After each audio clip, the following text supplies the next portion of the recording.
Does it work? Yeah. Great. Yes, I guess we can start already with 5 minutes late, and there's tons of speakers. Actually, one more than we anticipated here on this part, so I'm standing.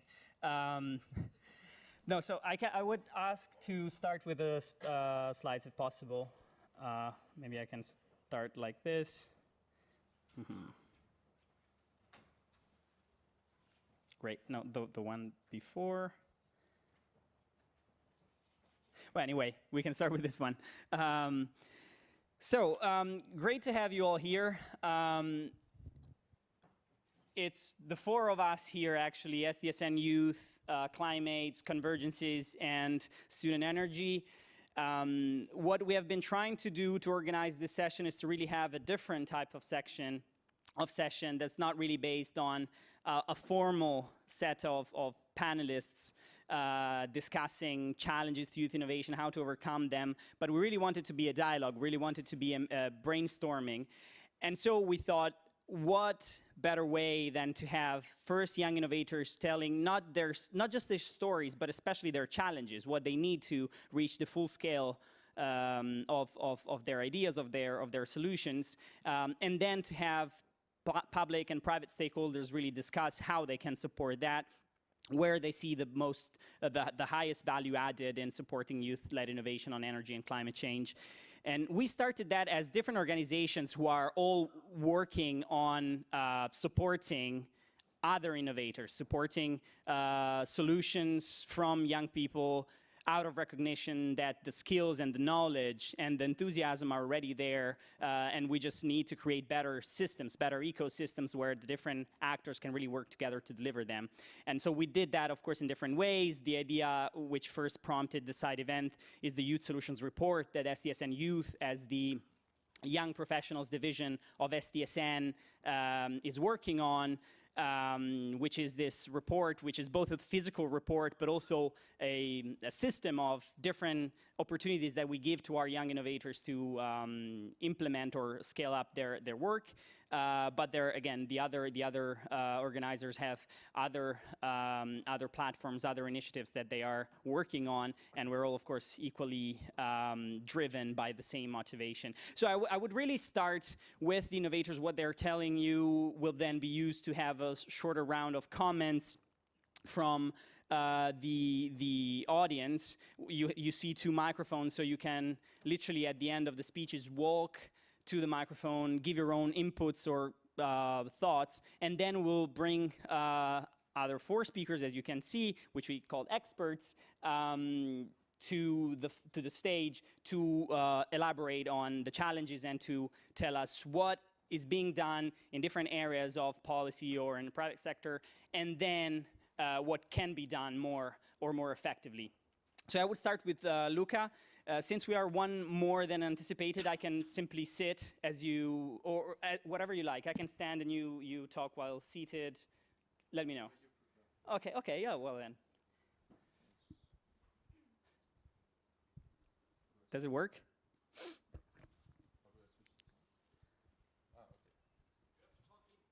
Hello? Okay, great. Thank you very much back there. Okay, yes, as introduced, I'm Luca. I'm the Partnerships Director of Liter of Light Global. And I'm just going to show a brief video so to give you all an idea of what we do. If we can play that. Yeah, thank you. Shall we play? Yes. Probably, would that start? Perhaps you can click on the start button of the video. Oh, no. Okay, this is something for later. Okay. All right, I'm just gonna start talking a bit in the meantime. So, first of all, I want to start with a confession. I'm a law graduate, so if you all think that I'm possibly the least qualified person here in this room to sit on this panel and talk about technological innovations, you would be quite right. In the meantime, however, this is really the story of our movement of Liter of Light, which has mobilized in the past 5 years students in Colombia, young entrepreneurs in Italy, refugees in Kenya. We have women cooperatives in the Philippines. And so the idea really behind our movement, behind Liter of Light, is idea of a revolution, of a solar revolution. The vision that everybody can become a solar engineer in less than 1 day. So what we do, and we've done this in 30 countries now, we've reached more than 900,000 households in those countries, is we go into communities and we train them how to build solar light solutions themselves. So we converting kerosene lamps, which are very pollutant both for health and for the environment, into solar energy. And we also build community lights, which help make communities safer, especially in post-disaster situations. And most importantly, also we empower communities in the sense that they can make a business out of it themselves. Now, you all know solar lights, so this is really nothing new to you all, because, solar energy has been existing for a while. So what we've done is simply to make this solar technology incredibly simple. We provide low-tech solutions that are DIY solutions, open source, and can be built by anyone. So I myself have trained 6-year-old school children in South Africa how to build those lights. And that sort of brings me to these challenges that this panel is all about, the challenges that we as young people face really to scale up. Because although we grew in the first 5 years exponentially, this decentral aspect of growing as a movement now provides us with a lot of very concrete challenges trying to operate as an organization. The one is that if you compare us to like a global corporation that has 2,000 staff members operating worldwide, you need a very solid communication structure, you need a legal structure, you need the support network that we as a movement don't have. So one question is, how can you, when you scale up through social media, through grassroots, through this very organic movement process, how can you consolidate that? And how can you sort of move into something more institutionalized that still keeps the advantages of a movement? The second question, or the second challenge that we face, is that we work with a lot of partners, and that includes governments, that includes corporations who invest in our projects, but they are always funding very specific projects. They tell us, okay, let's train communities in Haiti, let's train 30 people there how to build these solar lights. What we really would need, and I'm very curious, for example, to hear also from the Green Climate Fund on the second panel, is how can we, as an organization, access more structural funds that actually help us to sort of consolidate us as an organization, that sort of allow us to upgrade the way we operate, because a lot of things are very specific, and when it comes to, for example, UN funds or EU funds like the Green Climate Fund, is also very difficult to access for an organization that is as decentralized as us. So with that, I hope I stayed in time, and I'm sort of going to hand over to the next speaker. Yes, so on the next slide, I'm particularly honored to actually be here on the SDNS Youth panel on the invitation of Dario, because just this week we are going to launch an incredible journey in the US. It's our US road trip, and as we all know, the US sort of needs another wake-up call, I think, in terms of climate change innovation. What we're going to do is, from the West Coast to the East Coast, we're going to drive with a solar-powered van. So there's some crazy MacGyver guy in the US who built a Volkswagen for us into a solar van. And we're going to drive with the team from the West Coast to the East Coast, training communities, schools, all along the way, how to build our solar lights. And we're going to take the circuits of these lights and put them up in Mexico, which needs some post-disaster relief right now. So please check us out on YouTube, on Facebook, Liter of Light US, and follow our road trip, share our message, and thank you all for being here.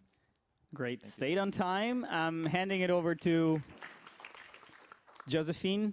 You can pass the microphone. Yeah, great. Okay. Hi, I'm Josephine. I'm turning 25 years old today in the Young Future Generation Day. So, thank you. And I feel I'm representing both North and South because my father comes from Canada and my mother from Mozambique.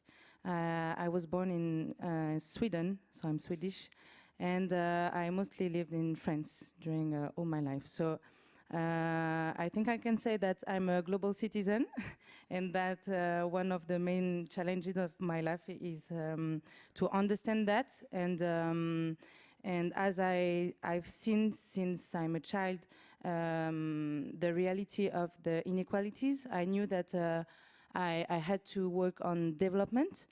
And little by little, I figure out that it has to be sustainable development, and that sustainability is not only about low carbon economies, but also about policy, governance, and mostly about action. So after my studies, this brought me into the civil society, internships and volunteering in different NGOs in France and in Mexico. And now I'm involved in the youth association CliMates. So we are an international think and do tank. And we are trying to contribute to the climate action. So I discovered that there is a terminology for that in the UNFCCC process. So I'm working now on ACE, Action Climate Empowerment. And I think that actually CliMates is contributing to every topic of ACE. So we have projects in advocacy, research, and empowerment. So that permits us to have actions in education, by training, in public awareness, participation, also capacity building and empowerment. So I am involved in the coordination of one of our empowerment project. It is called COP in My City. So we organize simulations of COP for and by young people. So I can say that one of our innovative process is to address the issue talking with young people, but mainly supporting our, managing our project by and for young people. So in each issue that we work on, gender, ocean, migrations, empowerment, we try to give to the project focus on youth and to find a diversified way of proceeding. So we do exhibitions, we do simulations, we do advocacy, so we also write articles. So this big diversity is also a diversity of cultures, of backgrounds, because we were born in France, but we are an international network now, and we have 2 antennas in Mali and Nepal. In the projects specifically I'm working on, COP in My City, I would say that our way to innovate the format is not only to do a simulation, so a world climate game with the participants, but also to bring a training before on COPs and UNFCCCs and also on energy issue, then to lead the simulation together and to encourage an action step. So this is a very complete project, and this permits us to do at the same time education, capacity building, and empowerment, and also mobilization. So we lead that in the whole world, but we let every COP leader, the person who organized a COP in My City, to bring his own point of view and to adapt the project to his local context. Great. Okay, giving then the floor to Abi. We should. Thank you. Hello, everyone. My name is Abi Shmedlis. I come from Ethiopia. I'm the founder of a social initiative, a social venture actually, called Addis Sustainable Life, where we distribute biodegradable paper products for private companies, while at the same time providing additional source of income for young people. It's really nice to be among fellow innovators and trying to share you more of what I passionately think about innovation. It's something that I passionately think would change how we address some of our socio-economic challenges. By practitioner, I'm a civil and environmental engineer based in Addis in Ethiopia. But with my partner, I started at the Sustainable Life 3 years ago, while back we were in college. And how it started was basically started as a social initiative within the campus at Addis Ababa University, where we were trying to mentor young people, young green entrepreneurs, aspiring green entrepreneurs who wanted to start their own business, but at the same time create a sensitizing program on how we engage with our environment and how we deal with waste paper, and creating this whole awareness on climate change. So we were fortunate enough to pitch our idea and gather seed funding from partners and you know, get mentors, but I started to question how about those young innovators who didn't have access as we did back, like a mentorship program or access to funding. So we decided to bring, you know, because sometimes we associate innovation with technology. You know, so innovation does not necessarily have to be linked with inventing something new or technological, but it's more about how we address things effectively, efficiently, and in a new way. So what was new in our project was not the biodegradable paper products, but more how we are engaging with private companies so that young green entrepreneurs could, you know, like voluntarily at first and then through incentives approach private companies to market these products and at the same time earn additional source of income.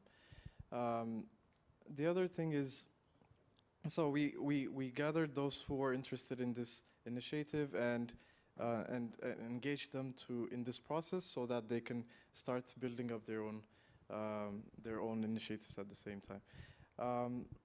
The other point is there are 3 messages probably that if I have time I would like to share through this process, and some of the challenges we've been facing is most partners, as my colleagues, we approach different partners, intergovernmental organizations, government bodies, universities, academia, and all that. But most development partners are interested in funding those kind of social initiatives which have a long-term impact, but they don't necessarily assess the potential of that social initiative turning into business. Because most social initiatives die out without sustaining because they don't have sustainable business models. So my message to partners such as this is to encourage young people and assess their social initiatives and assess ways on how they can upscale it to business models so they won't die out eventually. The other thing is for young innovators, it's important to see how to be creative in how we approach some of our ideas instead of planning to get those grants and run social initiatives, but think ways on how we can engage a lot of young people to sustain it further and turn them into successful business models. And yeah, so this was so some of the challenges, I'm sure would be... Yes, we can go back to that, yeah. Running on a very tight schedule. Okay, now Evelyn, actually, so we have to get it all the way. I can actually bring, oh, okay, you have it. Okay. Hello, yes, sorry, thank you.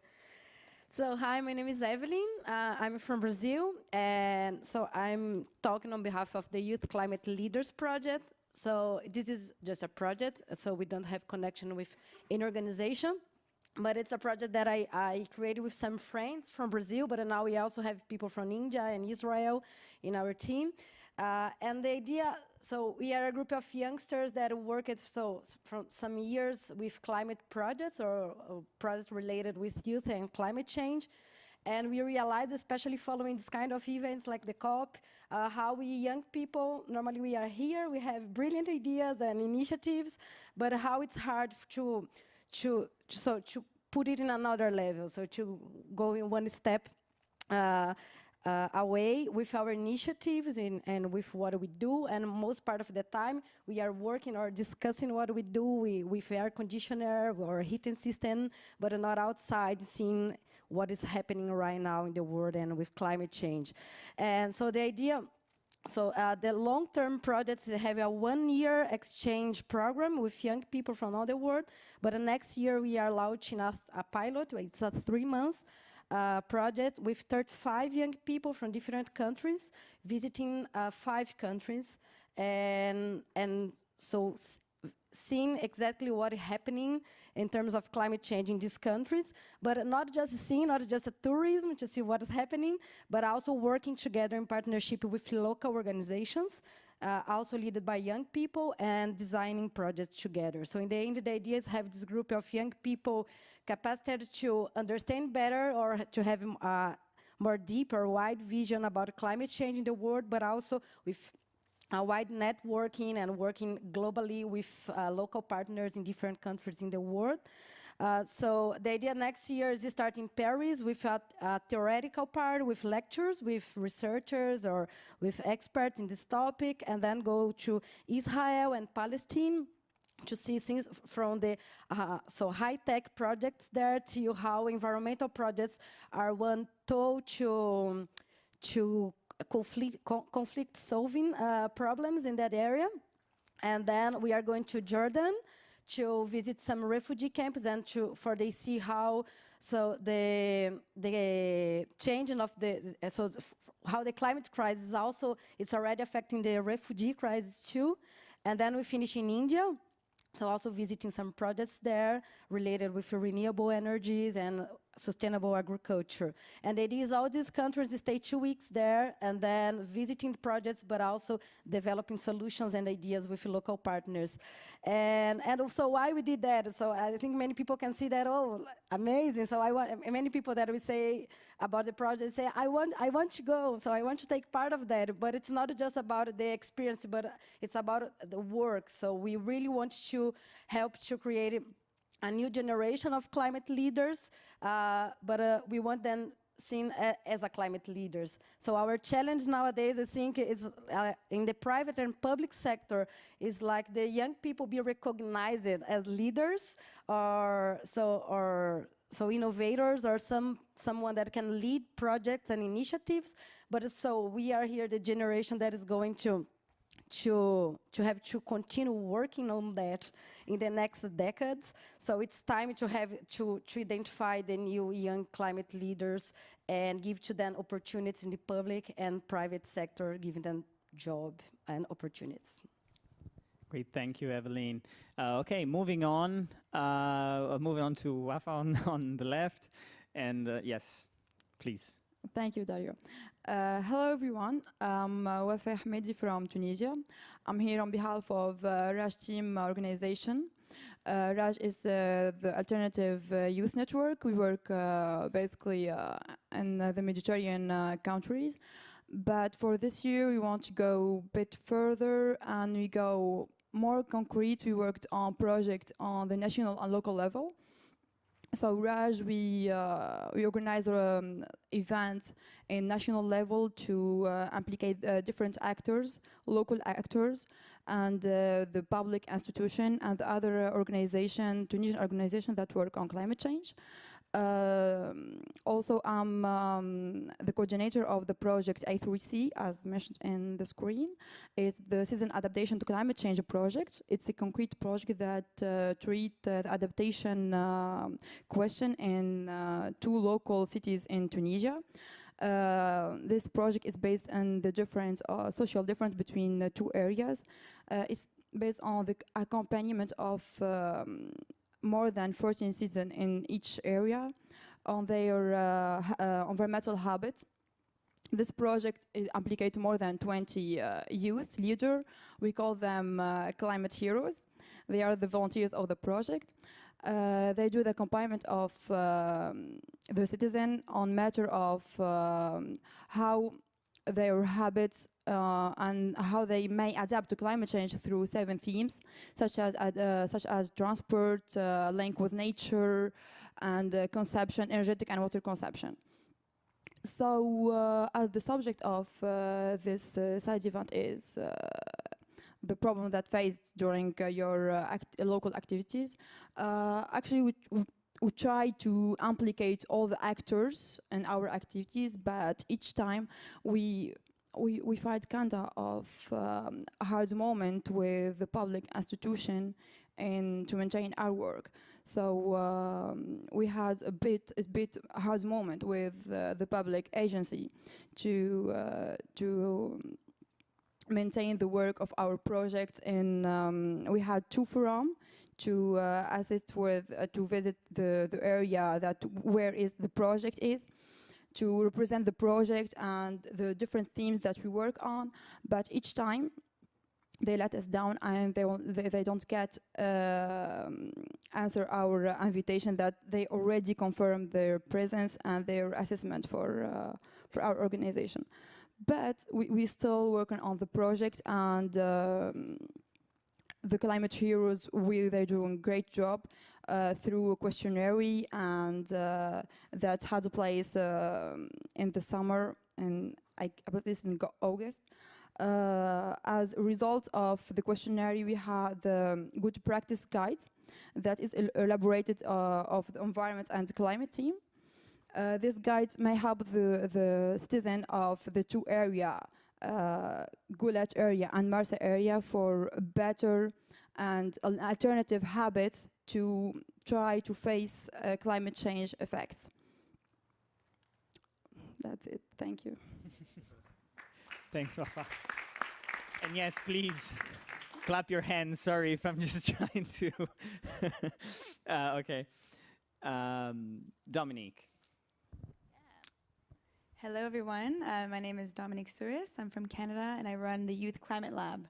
So the Youth Climate Lab, we are actually a very new organization. We started earlier this year, and we're an incubator for ideas and strategies for climate action. So we work with governments, businesses, and international organizations to identify, design, and pilot projects in working in climate policy, as well as climate finance and entrepreneurship.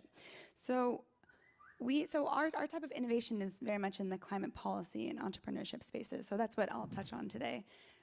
Even here at this COP, we have a few projects that we're piloting. So first and foremost, we're working with the Seychelles government in creating what we're calling the support team. So a lot of delegations, especially from SIDS, have very small delegations in terms of negotiators covering like 1 million meetings at the same time. And so what we're doing is we're actually connecting Seychellois youth, so bringing them to the COP, as well as and pairing them with international youth. You know, some of us are very experienced in these processes. This is my 4th COP myself. And so we're pairing them with international youth to follow negotiations and side events and actually provide support to the delegation. And what's that doing is actually providing support, but actually also allowing us to work with Seychellois youth on projects throughout the year. So it's giving us sort of the platform to build together, and this is something that we'll be working on for the next couple years. We're actually also piloting a mentorship program, so we want to be connecting young people to their governments and international organizations to work on a project throughout the year to then present at COPs or at other UNFCCC events. So these are things that mentorship program is actually launching next week. So these are things that we're doing in the policy space. We're also interested in the climate entrepreneurship and finance space, and I think that's a common theme for a lot of us. How do we fund and finance youth-led efforts? And we're really keen on this climate entrepreneurship space because we work with a lot and we're connected with a lot of climate entrepreneurs around the world who just don't have access or don't know how to access funding that is so available for tech startups or even health startups and so on. And so what we want to be doing in this space is to better understand the challenges that they face, but also the obstacles that investors are facing in getting to them. So one of the first things that we're working on now is we're actually building a global ecosystem map for climate entrepreneurship. So climate entrepreneurs can see, okay, what kind of incubators, accelerator programs, these kinds of centers and so on exist around the world, and how can we actually access those? So those are some of the things that we're working on. we actually have a lot of different challenges that I hope we can innovate together, some of which we've mentioned, and one of which, because we work in the climate policy scene, and if, I'm sure a lot of you are familiar with Youngo, and a lot of Youngos and other young people who work in the process are doing this on the side of their jobs, on the side of being a student or so on, and not getting paid for this work. So what we're trying to figure out, and what we'd love to hear from you, is how do we actually finance this capacity building work that happens at the policy level, and how do we fund those young people who are spending hours and hours and hours on top of all their other obligations to be here and to actually work with other young people. So that's challenge number one. Challenge number two, especially for those connected to the finance and the funds, is to better understand the challenges that investors are facing in terms of funding and supporting climate entrepreneurs. So is it that there's not enough access to climate entrepreneurs? Because we know that there's a lot of solutions, many of which young people around the world are working on. So what are the challenges and what kind of channels should we create to allow for that sort of support? And yeah, I think those are my two key challenges that I'd love for us to unpack. Thank you. Great. Thanks, Dominique.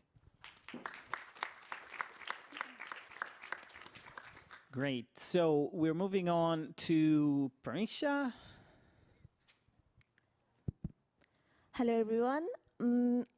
Now I can proudly say that, yes, youth innovations are unitedly accelerating for climate action. Hi again, I am Pramisha Thapalia. I am from Nepal, and I'm also Global South scholar. Basically, I want to share my story with you. Like I am an undergraduate agriculture student who is studying at Agriculture and Forestry University, and I'm in my final year.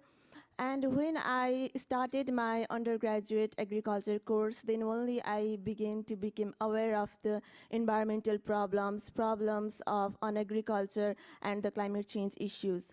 Then I started personally that I started my blogs, I started to write articles, and then I began to involve in an organization which works for young people, which works for smallholder farmers, and which organize various conferences. That is Union of Veterinary and Agriculture Students, that is in Nepal. I worked as an agriculture coordinator in that organization, and we used to organize various national conferences which address smallholder farmers, which address young people, and which address issues of climate change. But basically the main challenge was that there was a main problem of funding, and we have to work very hard for crowdfunding, and since we are just volunteers for the organizations. And then I again started my research and survey on climate change issues and issues related to smallholder farmers and agriculture. I started to write articles, scientific articles, which basically used to aware the people about what is happening in these issues. And then a beautiful event happened to me, that is Youth Summit 2017. And the organizers, Valerie and Christina, are also here. They are from Bayer. And the main organizer is Bayer. It's an biannual summit. And last month, I attended this Youth Summit in Brussels, and the co-hosts were two Belgian farmer organizations.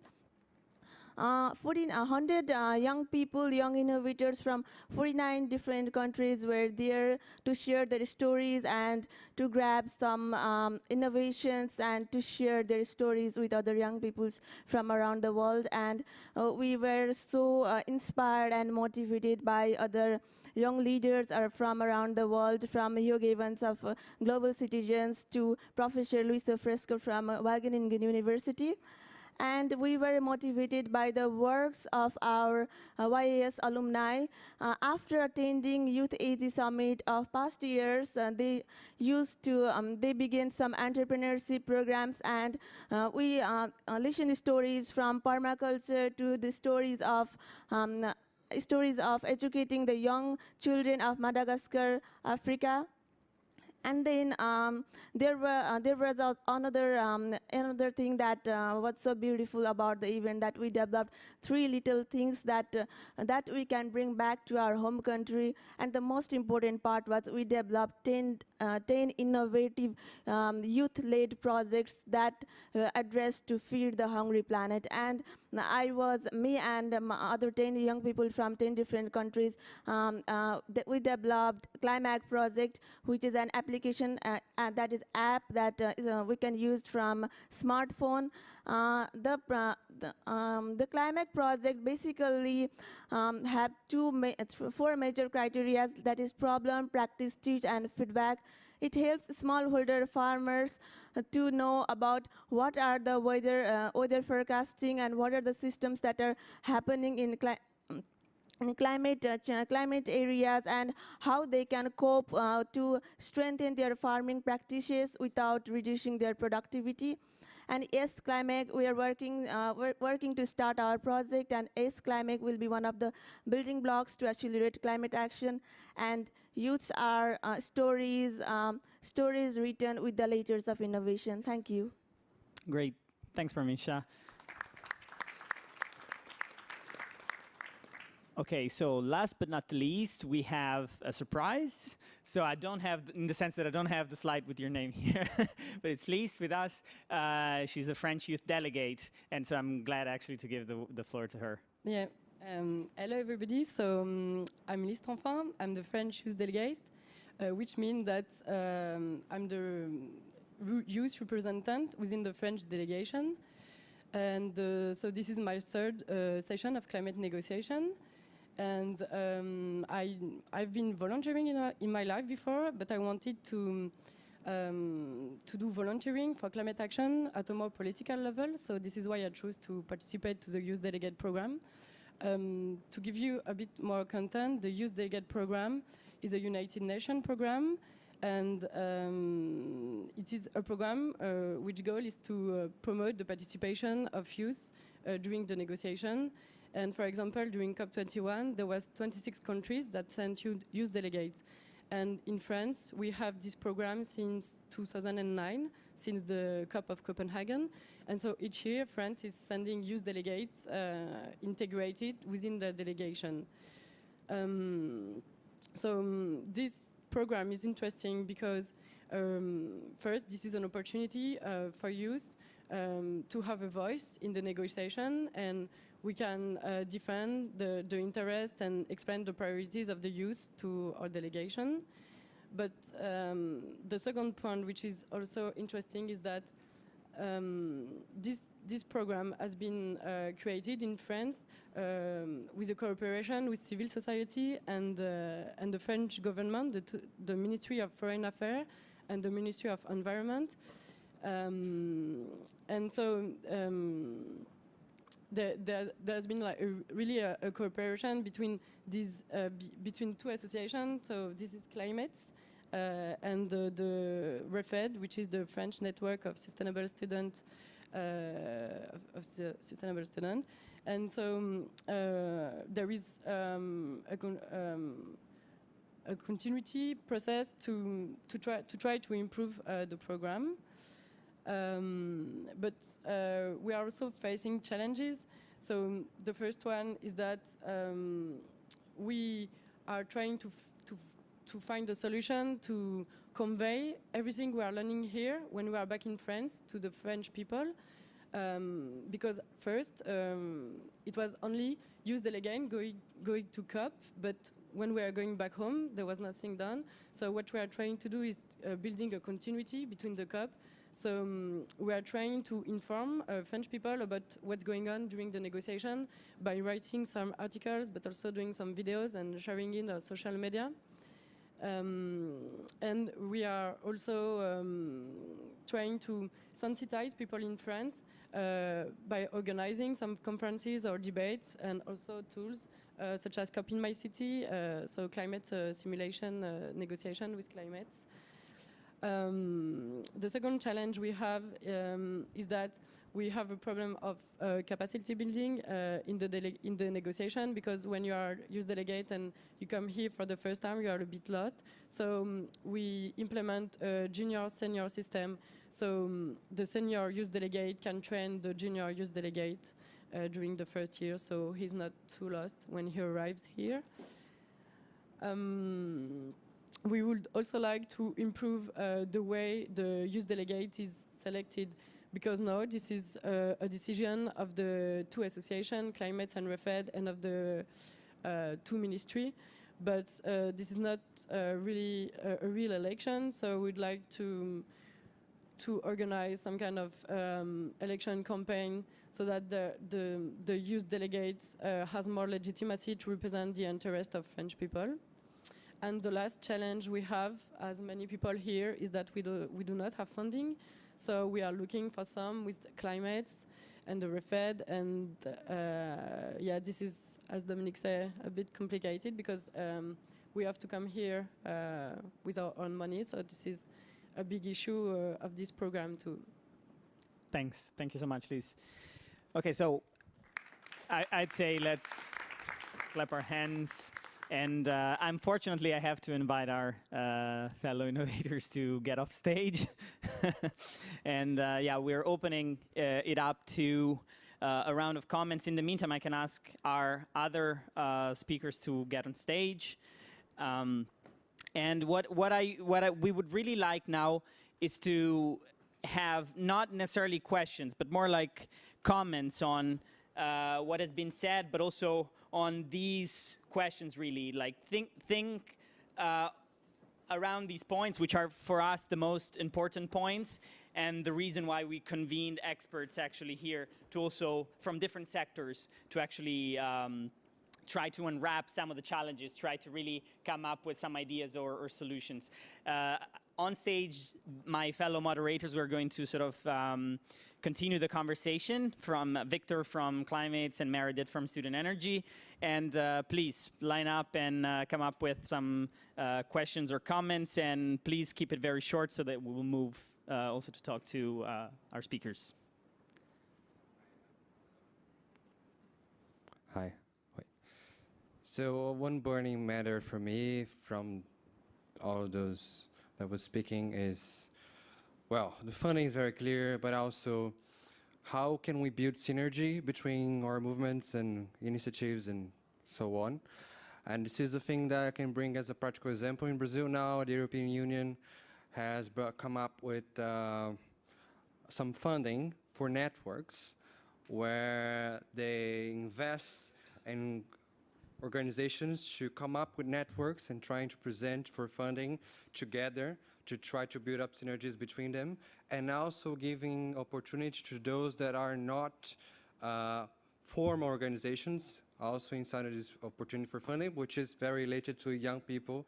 So I think this is another challenge as well for funding. How can we address young people where young people normally are not formally organized as organizations?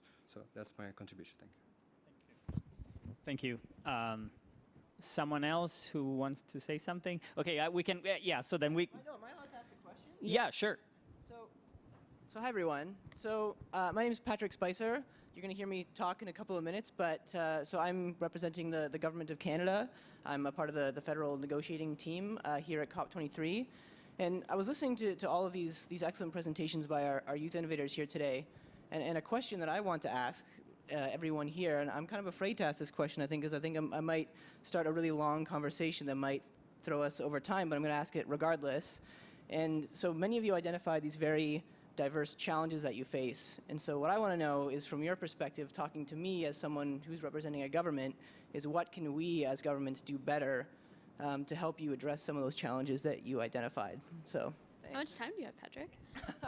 I can be here all night,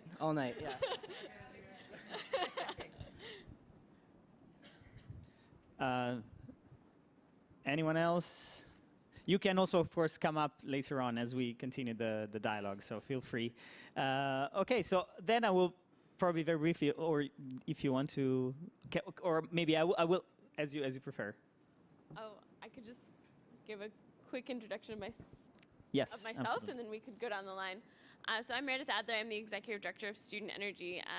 And so we're a global not-for-profit working to create the next generation of energy leaders. We're actually based in Canada. That's why I made that nice little joke to Patrick. But also and so we're at an interesting section between this because we work to support young innovators as young innovators as well. And so I think we'll have all of our panelists come down and introduce each other, and then we'll move on to some of these questions to dive into this discussion of how we can best support young people. So I've already introduced myself, so I think I'll, yeah, okay. Okay. Hi, I'm Laura Hildebrandt. I'm with the United Nations SDG Action Campaign, also Canadian, so we're slightly overrepresented at the moment, but that's not who I'm representing right now. And so the UN SDG Action Campaign is a special initiative of the Secretary General with the mandate to work with everyone to raise awareness about the SDGs and primarily to build bridges between government and citizen around the SDGs. We bring citizens' voices to the table in these negotiations, and we try to help empower citizens in becoming active in their communities around the SDGs. Hi everyone, my name's Solène Reiter. I work at the Green Climate Fund and I'm Australian, not Canadian. Don't hold that against me. I'm reminded of what Luca said actually at the start of his introduction, that he was a lawyer and therefore very unqualified to talk about innovation. I am both a lawyer and I used to work for government, so I don't know if that makes me doubly unqualified for innovation. But the reason actually I was so excited to come here when the Green Climate Fund was invited is because I actually feel every day when I go into work that the success of our mission as the Green Climate Fund really depends on an ecosystem of ideas. And we're a client for ideas, really. And many days working at the fund, you kind of show up and you're like, how do we tackle this thing that no one's ever tried to tackle before? So I'm really excited actually to be here tonight and to hear more from all the people in the room. Hello, hi. My name is Margaret Ann Splon, and I am the Executive Director of an association called the Climate Markets and Investment Association. And we are a global coalition of private sector actors that operationalize what's happening in climate policy and make it happen in private sector businesses. We're slightly unique in the sense that we are, of the two active private sector observer seats at the Green Climate Fund, we hold the Northern Hemisphere one. We also hold the private sector observer seat at two other large funds that deploy capital for climate investment. One is the $8.3 billion climate investment funds that's held in trust at the World Bank, and the other is the $1 billion Forest Carbon Partnership Facility, which was set up in 2007 and designed to stop deforestation or curtail deforestation. It's very interesting to be here with government, with UN, with the Green Climate Fund. We are the private sector. We are a not-for-profit, but I've worked all of my life in profit, for profit, in finance, and what we look to do is bridge the gap between finance. We see that the climate policy, this is the way forward, and what we do are, we have the lawyers, the accountants, the project developers, and the consultants that operationalize what's happening in climate policy and make it workable, viable, bankable, and scalable. Thanks. Thank you. Bula, everyone. My name is Victor, and I come from Hungary, and I'm engaged in the COP in My City initiative of climate. And today, as many of you might know, today we're celebrating the Young and Future Generations Day. And I think we have heard a youthful of initiatives in the previous round. So looking forward to hear the insightful discussion with the panel. And also encourage you, the audience, to contribute and share your thoughts, your inputs regarding these topics. So, thank you. Great, thanks, Victor. So, Meredith, do you want to start, or you have some questions to start with? Otherwise, I can also jump in. You can jump in. Okay, great. No, so what's really interesting, I guess, and that's also the reason why we try to engage with a diverse set of actors, is precisely the fact that when we talk about innovation, we can talk about very different things, right? We can talk about the young engineer or the young startupper comes up with a very nice solution. We can talk about climate adaptation plans. We can talk about policy. We can talk about all, very different sorts. So every sector has different things to contribute.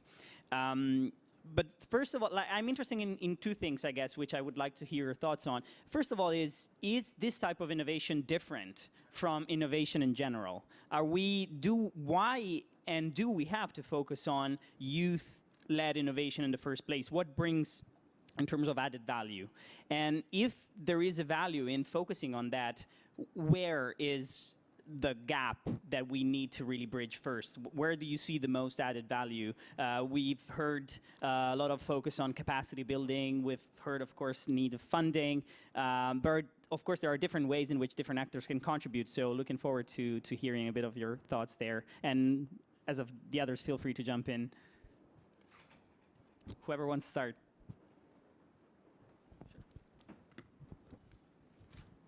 Okay, so just to kick off, I mean, I think that it's very clear, abundantly clear that yes, youth innovation needs to be supported and should be supported. Youth have the passion, they have the energy. In some cases, they have more time. If they don't have families yet, you know, they can spend 12 hours a day working on their passion project in a way that other people can't, and they're not yet locked into a job. Maybe they don't have a mortgage. You know, they have this space in their lives and this moment in their lives to really engage. Now, hopefully they get some support from their community, from their parents, but not just that. I mean, I think that if we also look at this moment that we're in, this generation of youth have grown up with social media. They've grown up with access to each other in a way that we didn't have when I was growing up, to each other and to information. And that has generated this belief that anything is possible among some youth. Sure, there's lots of cynicism, but if you want to solve a problem, you know you can go to the internet. You know you can find out you can find the exact chat room for every single problem you have. And I think it's fueled this kind of can-do attitude that hasn't really been around for a while. And I've seen it myself as younger generations of people come into our team or new interns. They can just blow our minds with how quickly they can come up with solutions sometimes. And so, I mean, that's not necessarily specific to sustainable development, but across the board, I think they're tapped in a way that people haven't been before. I don't want to take too much time on that. No, you feel free. Okay. Victor, you, okay. Well, that's great, and I certainly mirror that. I'd like to ask a question. Can, in the room, who is under 30? Would you just raise your hand? Okay. Who is under 25? Put your hand down and keep your hand up if you're under 25. All right. Of those under 25, how many of you are still in full-time employment? Okay. So how many, sorry, of you are still in full-time schooling? How many of you? All right. Of those with their hands raised, what do you want to be? I mean, what's your goal? One of you was working in forestry. What did you want to work in? Can you shout out? You want to be an entrepreneur. Okay. Who else? Does anybody want to be a doctor here? A lawyer? Lawyer, okay. An accountant? No, okay, so what do you guys want to do? Change? Okay, great. That is awesome. That is wonderful. How are you going to do that? Ah, this is okay. This is great. Okay. How many of you are over, I won't take long on this. How many of you are over 40 in the audience? Please raise your hand. Okay, awesome. Of those over 40, how many of you are working in what you wanted to work in when you were 25? Oh, one. That's fantastic. Okay. I've got 3 points, and we'll touch on these at different points. But one, I thought about this. Innovation on energy and climate, you know, should it be specific because it's energy and climate? I say no. No. I say no. I say it should be embedded into everything we do, whatever you do. You want to be a musician? Figure out the way to embed that into what you do. You want to be a doctor, you want to be a marketer, you want to work in IT, I don't care, but figure it out, and we can help you. This is what we're all here, the collectiveness that you have. So I've got 3 messages, and we'll go on this. One is keep learning, 2 is be resilient, and 3 is engage the private sector. And we can talk more about what the private sector means, but whether you want it or not, you're currently private sector, unless you're working for government. And if you're working for government, who pays you? Private sector, because it's people who pay their taxes. So I'll move on with that. Okay. Yeah, sure. So, is it on? Hello? Okay, perfect. So, after that, really, I think those exciting words, I'm going to maybe bore them a little bit and talk about policy for a second. So, thinking about this question, so should youth-led innovation, energy, and climate receive specific attention from investors? So thinking about this idea of youth innovation being a specific thing that we should focus on from the perspective of making good policy. So, what is it that we're trying to do when we're addressing climate change and, designing policies and measures around that? We're trying to protect the environment for future generations. That's us. I think I can say us. I'm young enough to qualify for that group. We're the future generation. And so any good policy should be designed in a sort of an integrated approach with the people that it's designed to impact and the people that it will impact. And so that's, I think, just one short comment I'll bring to the table from the government side. And thanks for paying your taxes. That pays my salary. Yes, first Selena, and then a question from Meredith. Yeah. Very, very brief words, because I think some inspirational things have already been said. And all of this talk of different ages is making me feel old, but I still consider myself to be a youth. So but to address the point, I mean, I think it was Evelyn actually said it beautifully, that particularly for climate change and energy, this is a challenge. The challenge, but also the solution lies within the hands of the youth. And what I certainly see from the perspective of the mission of the Green Climate Fund is there's actually just a fundamental need to rethink the way things are done. We're talking about trying to, in the way we work with developing countries, supporting those countries so they can actually integrate climate, low emissions, climate resilient development into their systems, into their thinking in a way that hasn't been done before. And I think some of the ideas that were talked about earlier in terms of stimulating climate leaders who might end up anywhere, government, business, entrepreneurship, civil society, wherever, in terms of the lab type ideas of different ways of working, different ways of building capacity, different ways of doing business. Like all of that is going to be so relevant to this different way of doing things. And the thing that just amazes me on a daily basis is, like, I think I see the huge capacity gaps that are out there right now. There are huge business opportunities for the future, and you guys are going to be the ones to capture those opportunities. So this is a great segue into my next question. So with Student Energy, where we work with a lot of young entrepreneurs, we tend to foster them, but it's always often the same story. And it's even the same story for our organization, is like, you have great innovations, you have good business models, they're doing things really effectively, using cash efficiently, but ultimately there's this gigantic gap between like the young entrepreneur and the UN or the Green Climate Fund or the private sector when you're actually looking for investment. What do you think? Where do you think these gaps come from, and what would you want to see from a young entrepreneur like these people who might be pitching you for funding or engagement or partnership? Kick off on that one. So you all know that the Green Climate Fund is a creature of the UNFCCC. We're all here at a UNFCCC COP, and therefore working with us is complicated, like anything of the UNFCCC.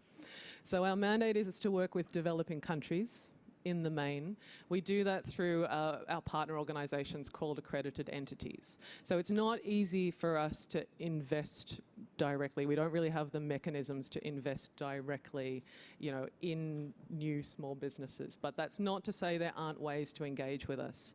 And part of the challenge, I think, that I put to you guys as well is actually thinking big to think through those challenges. So let me give you an example. One of the accredited entities, one of the partners we're working with, it's a private sector entity, is called Acumen Fund. They're a social impact fund. They have a couple of ideas with us. Their first was, it's a private equity fund effectively to invest in energy businesses in East Africa. We're also looking at some ideas with them now to invest in firms or companies that provide adaptation services, so resilient services. So it's quite interesting as a model, because rather than actually us investing directly with these small and medium-sized enterprises, using a kind of aggregation, using a financial instrument to actually create a capability to support small businesses, entrepreneurs around the world, who are then investing in the developing countries to make these changes. So there's an example like that, and I know a lab was mentioned earlier, but I work directly for the executive director of the fund.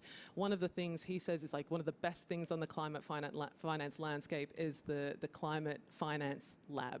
So this is basically kind of it's a what do you call it? It's a lab. It's a lab for people to come and basically pitch ideas, stress test those ideas, and some of those ideas have been taken up by the fund. So that's just a couple of examples of, through a bit of creative thinking and a bit of working through our systems, there are those opportunities there for youth to engage with us. But to go to Luca's, I think Luca raised the question earlier, can we kind of get funding from the fund directly? It's tricky because of the way we're set up.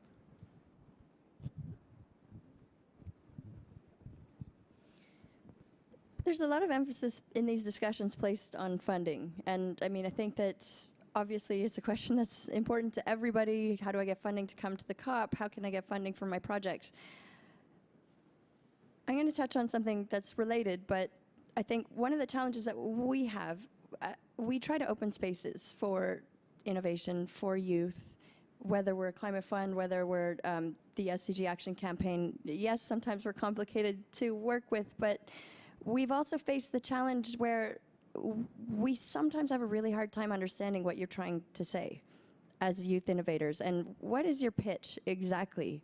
You know, when we open up for youth to engage with us, and we're looking for innovators, we're really looking sometimes, and I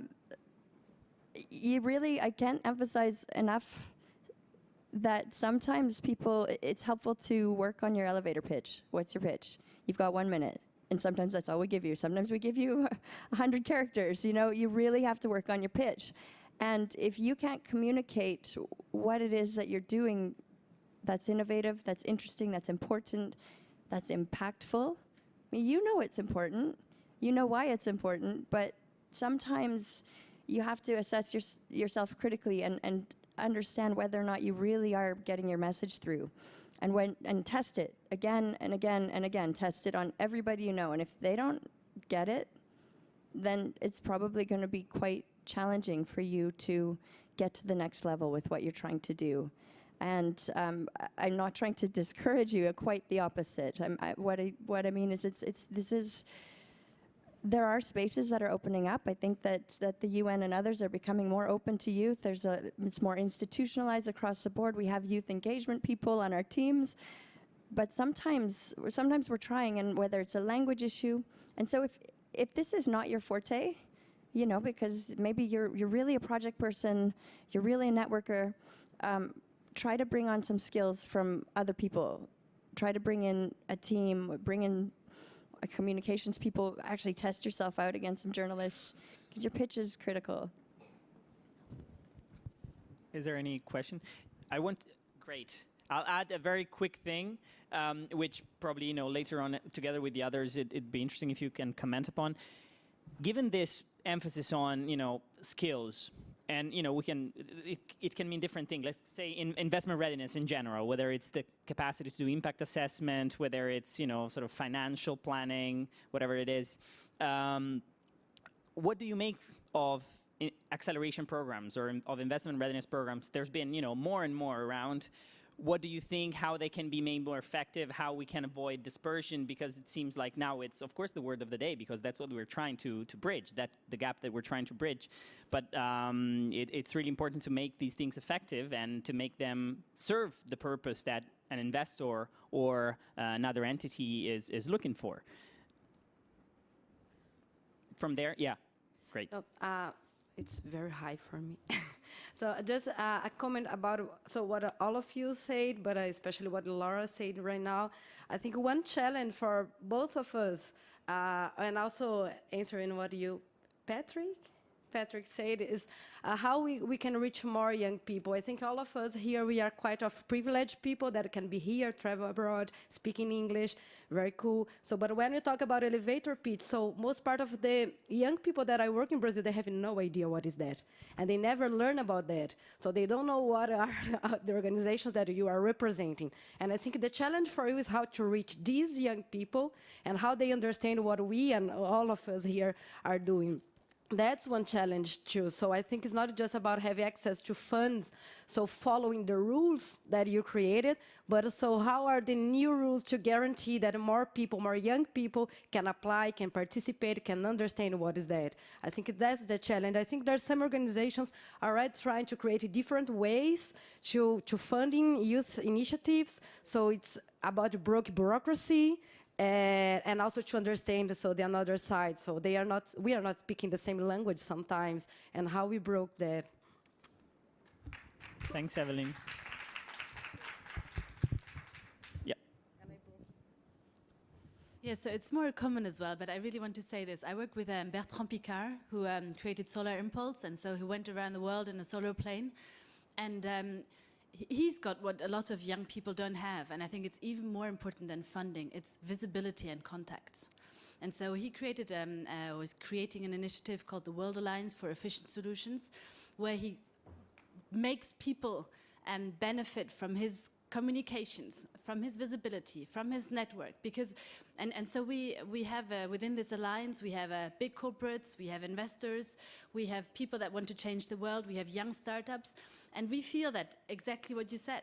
A lot of them, they have great ideas, but they don't know how to talk about it, they don't know who to contact, they don't know, some of them are scared to actually talk to big corporates, but they need them. So I think sometimes what is maybe needed is also just a safe environment for people to be able to, you know, get some feedback, challenge their ideas, and just get that little push they need to actually take off and fly.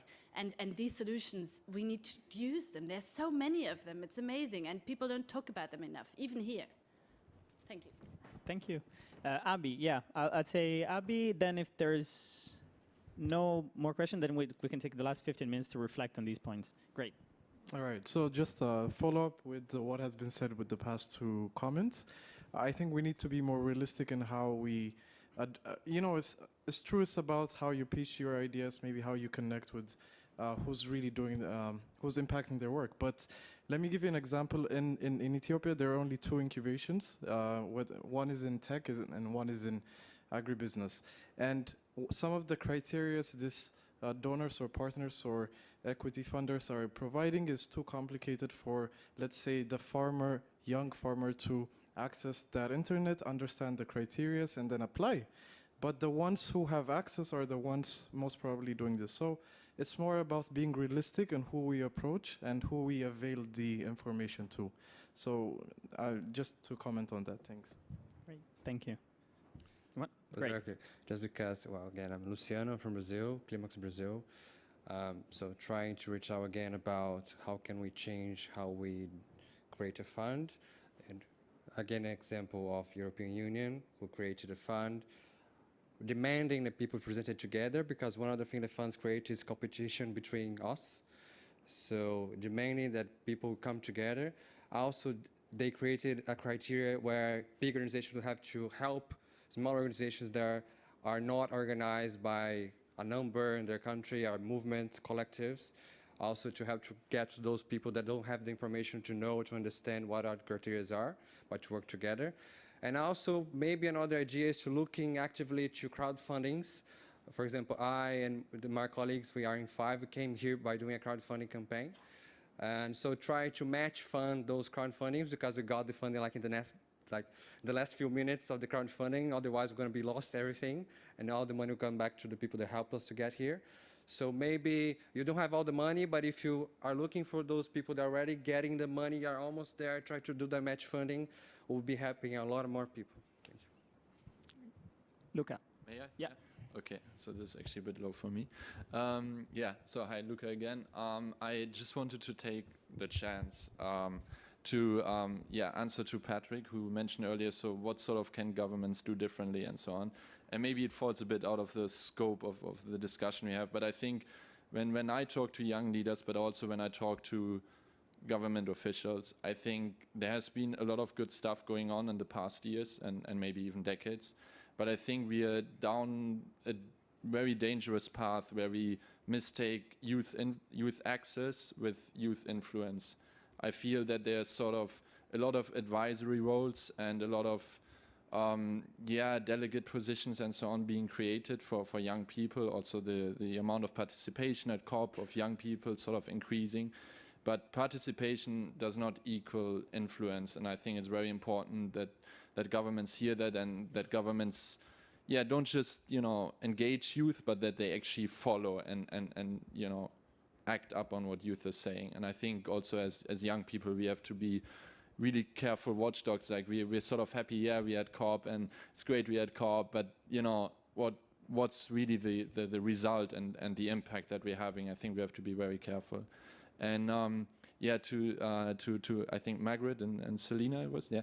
I just want to say, like, if we want to do things differently when it comes to funding and so on, I think we also need to do things differently in how we value and how we look at investments and how we value impact. Because I mean, it really started with, I think, with, for example, like Mohamed Yunus, who showed that there is a lot of wealth and that there is a lot of opportunity when it comes working also with the poor. That we don't, you know, need the big solar panels when it comes to sustainable energy. Taking my story again, but you know that there's value elsewhere that also can be interesting for investors and for companies, and that, yeah, especially the big players like you know, need to sort of create the opportunities there for us to engage with you. Yeah, maybe we can continue that conversation later. Great. Thoughts? No, it's interesting. I mean, just to react to that point, I think it's a mutual responsibility, I guess, because as some of the speakers, that round were speaking, what was going through my mind is, you know, there's so many bright minds out there. Find a forum. If it's a question of bringing together your point about the pitch and the point that was made before about influence, you know, put those ideas together. Have a forum. Have something that brings together young innovators and invite us along. You know, I think there'll be lots of people from the fund who'd be very interested in listening to it. You know, find a forum to engage the developing countries that you're working in. That's a very Green Climate Fund perspective, but that's our lens. So I put the challenge in a way back to you guys that we are definitely here. We're listening, but having, you know, having a bit of a venue to actually come together and have that exchange, I think, is a very valuable thing. I don't know if that.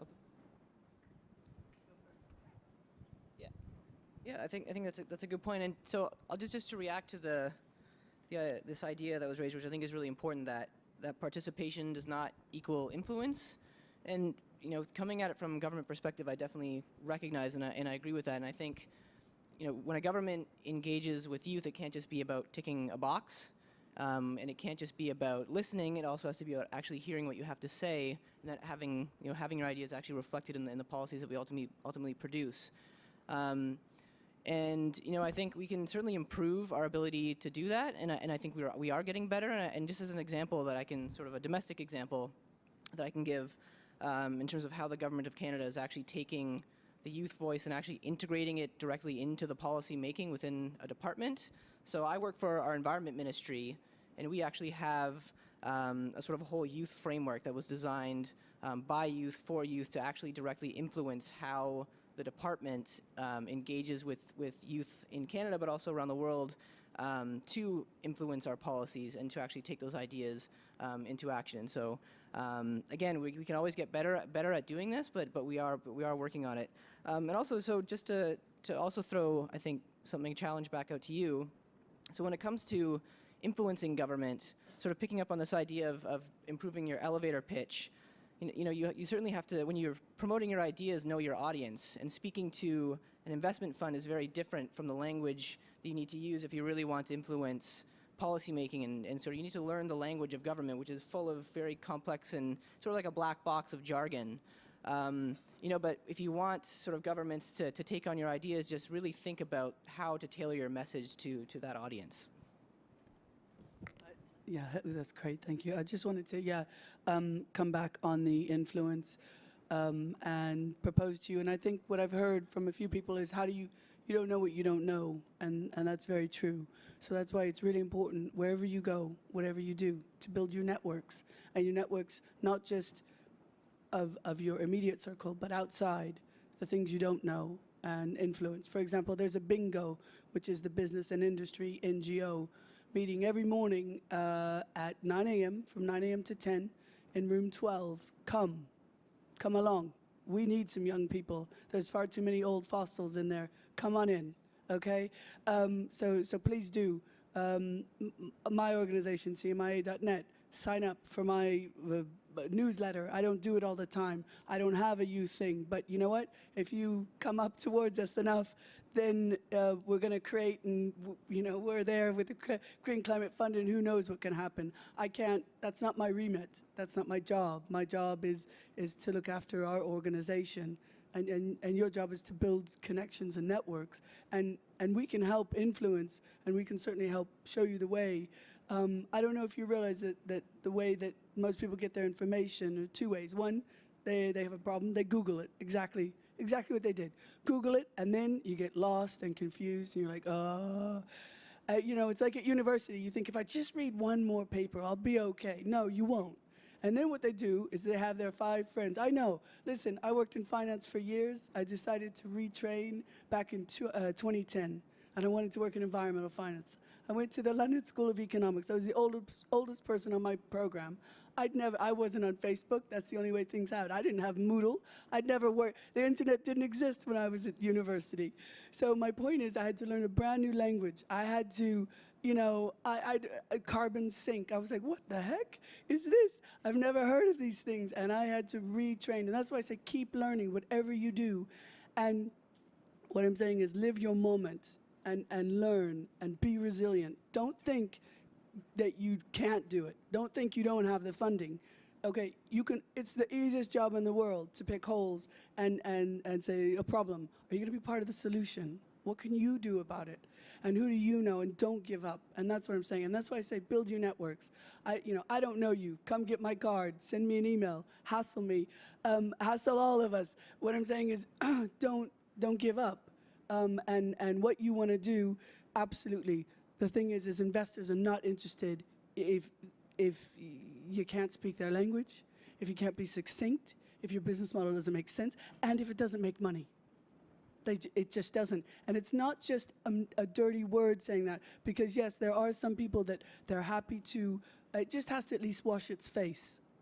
Because if it doesn't, then it's charity, and that's fine. But if you say you're business and you're innovators, then you need to be able to create a workable, scalable, or not even scalable, but a business model that works even on a small scale. I love small solar. I think it's fantastic. You take it to an investor and you bundle it all together, lots of little small scales, and all of a sudden an investor is looking at and listening to you, but they can't listen to 10 solar panels on a rooftop. But that doesn't mean that it doesn't have value. Don't let anybody tell you it doesn't. It does. But you got to understand who you're pitching to. That's the point, who you're pitching to. Thank you. I think we heard a lot of good insights, and especially the point brought up with the meaningful youth participation, which was answered from many different perspectives. And I think especially now, after having Paris behind us, the inclusive nature of Paris, what makes it as a bottom-up approach, really makes it important to not just involve meaningful youth participation in the policy process, but also in the private and in the NGO civil sector. And you were invited to the bingo sessions in the mornings, as well as there are other opportunities.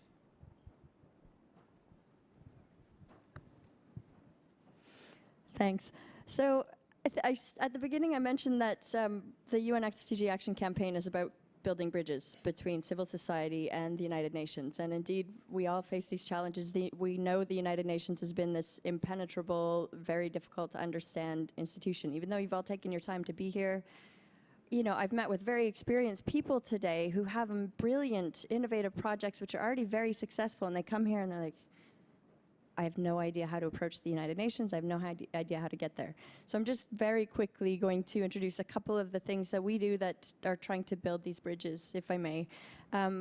One, because this was one of the questions as well, is what can we do as the United Nations to help support youth-led innovation?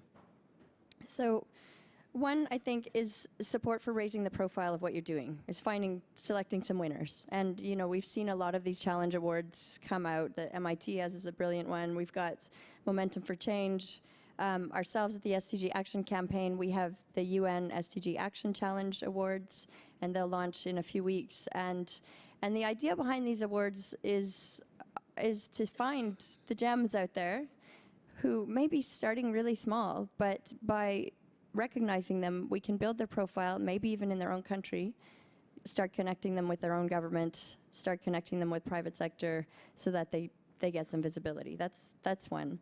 The second one is about creating spaces. Now, whether that's at conferences like this, we are also trying to create something that's a little bit less formal. It's UN supported, but it's the Festival of Ideas last year. This year it's the Festival for Action for Sustainable Development. It's happening in Bonn every year in March. And it's exactly this kind of multi-stakeholder environment where we're inviting UN, we're inviting government, and it's much less formal than all this. It's about sharing practical solutions. We're trying to get a lot more workshops in it this year, and we're inviting all of you out there to also pitch your ideas to put on workshops. So we're inviting partners to present workshops. We're also inviting partners as panelists. And even within that, we have some time reserved for anybody who shows up who has an idea to pitch. So we're trying to create spaces in that regard. But I think even in my experience in creating networks and public consultations for the United Nations, we're still really stuck in this expert world. I really hate that word because I don't think that any of us are experts. Some of us have some more experience in certain fields, but everybody's got great ideas to share. And so we're trying to move away from that word expert altogether, and also to recognize that we have to have the humility. And institutionally, this can be a problem because everybody wants to put their stamp. This is a UN consultation. This is not just a UN consultation, it's UNDP or UNICEF, or, you know, we compete among ourselves, but the ideas can come from anywhere. And so sometimes we need to throw our support behind networks which are already successful rather than trying to create our own. So this is how we're trying to evolve. You know, I think that there was an amazing Brazilian initiative which I think started on WhatsApp, groups of entrepreneurs, young entrepreneurs who were basically trying to navigate the bureaucracy of getting a business started and some of the challenges that they had. And then this developed into an app. And this is exactly the kind of project that needs support, whether it's from government or from the United Nations. Find these things that are working, because it's already a super functional app where people are peer-to-peer sharing information about very practical issues. Which office do I need to go to? And I mean, trying to navigate Brazilian bureaucracy is quite an ordeal. I used to live in Brazil. And so just the point that sometimes it takes humility. We have to stop trying to put our brand on everything and pick the winners and support the networks that are already there. And then thirdly, we are working on this initiative which is both self-serving but also community-serving. It's the My World Survey. Some of you have been involved in it before. It's a very simple survey tool which the UN is running to capture citizen views related to the sustainable development. We captured around 10 million people in the first round of this survey, and we were only able to do that by engaging volunteer networks. And those volunteer networks took the survey out into their communities, captured the data, and fed it back to the UN. Why is that relevant to this discussion? It's because we're still running this survey. We have the My World 2030 version of the survey. It's not just about getting data for the UN, it's about building bridges. What we've seen is that the youth that take this survey into their communities, once they get some of those votes, it's a UN-backed survey, they can then start to create dialogue with their government or with their local government. And it has been an enabling tool. It's also a skill-building tool, capacity-building tool. They start networking, and it creates the platform. And they're also partnered directly with us. It's a UN initiative which you have your partner ID directly with the United Nations. So for those of you who are more involved in the youth engagement and education at the ground level or the local COPs, this could be a tool that'd be very interesting. I've got a whole bunch of my team here. If any of you want to talk to us after about how to get involved and partner, I won't take any more time, I'm sorry. But please come talk to us, because I think it's a tool that could be applicable to everybody. Great. Thanks, Laura. Do you have some further thoughts? Someone else wants to share something else? Meredith? Okay, great. Okay, but he does. I'll say one more thing. Yeah. So I wrote something down. I had some points I prepared ahead of time, which I'm happy that I didn't have to use. I think this discussion was far more interesting than what I had prepared to say. But there's one thing which I want to share, again from the perspective of the Government of Canada. And so right now, I can proudly say that what we're trying to do is to open an informed, critical, and constructive dialogue with young people when it comes to climate change and what we need to do about it.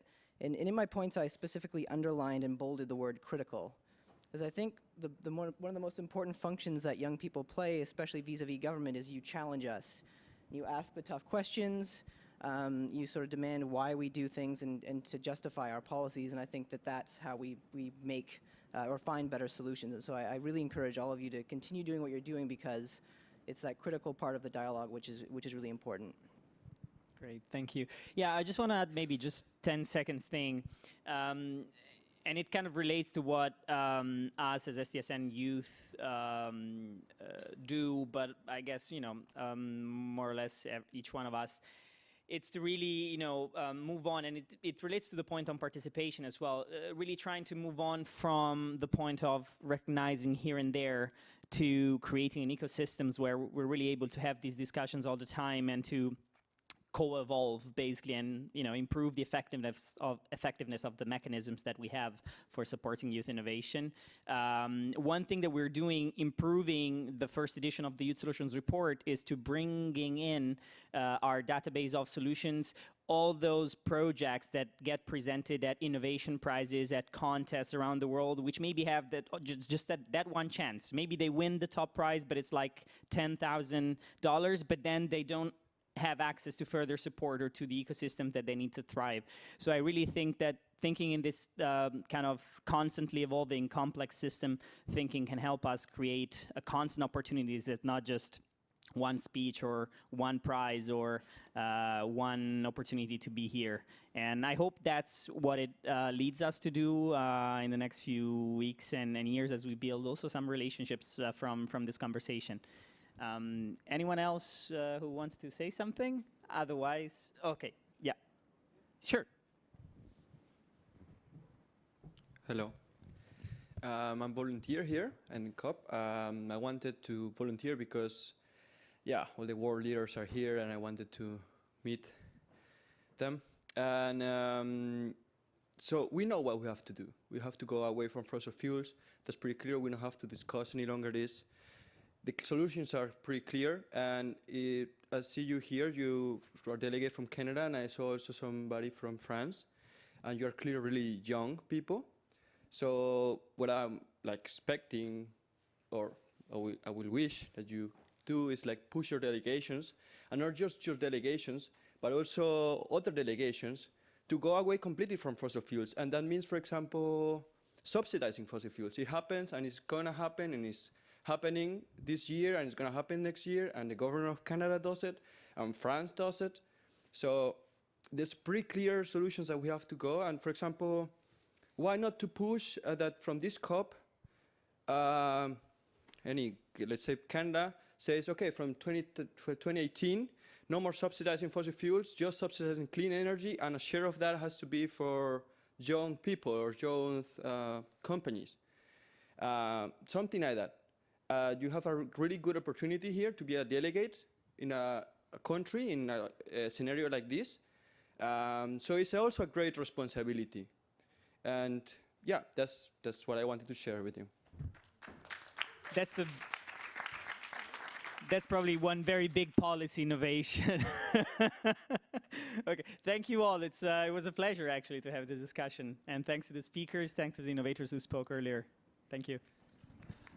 And the day is not over. The Young and Future Generations Day is not over. And the closing ceremony is going to be at 6 in the Climate Action Studio. So make sure to be there. Also, the panelists are very welcome. Youth Power the Planet.